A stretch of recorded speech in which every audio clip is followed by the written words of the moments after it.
today? Today we are going to unbox the Dreame D9 robot vacuum with Lidar. Very good looking robot. I'm a big fan of the white robots. I don't know why, but to me just the white looks so much more cleaner, and I don't know, I'm just a big fan of the white. Let me know in the comments if you guys like black robots or white robots more. And do you guys think they should ever come out with colored robots, say a fully blue or red or even green, whatever? Let me know if you guys think you would like that from robot manufacturers. Personally, I'd say probably just stick to black or white. So this is the Dreame D9. It's got Lidar navigation, pretty good suction power at 3,000 pascals.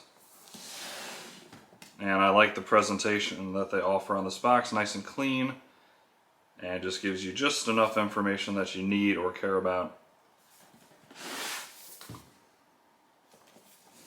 And overall, definitely like the presentation on the package. Let's go ahead and go into the box and see what you get. Alright, on top, of course you get all the user's manuals. The robot itself, which we'll get to in just a second. Here is the docking station.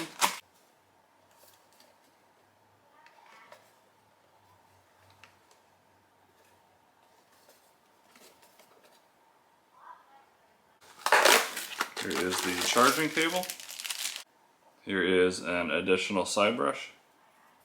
Here is the mopping pad and a tank. You attach this right on the back of the robot. Let's move on to the robot vacuum itself. Here's the bottom. Very typical of most robot vacuums. It's got the brush roller with bristles and then also silicone. It is a single side brush system, which is perfectly fine. I kind of prefer that because I feel like the double brushes kind of spread too much debris on the hard surfaces. Lidar navigation. The dome does click, so you don't have to worry about this getting stuck under your couches or your bed frame or something like that. I've had Lidar navigation robots in the past, and the ones that do not click, they've actually gotten stuck underneath my bed frame and it was wedged under there. So definitely could potentially damage the robot if it doesn't have the clickable dome. This is included. Let's go ahead and check out the dirt bin.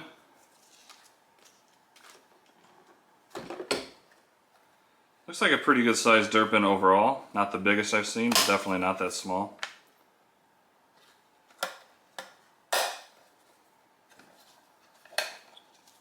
Now, one thing I really like about this dirt bin is, of course, the filter is washable. However, even the Roborox and all the other manufacturers that I've seen do not have this little tiny mesh screen in here.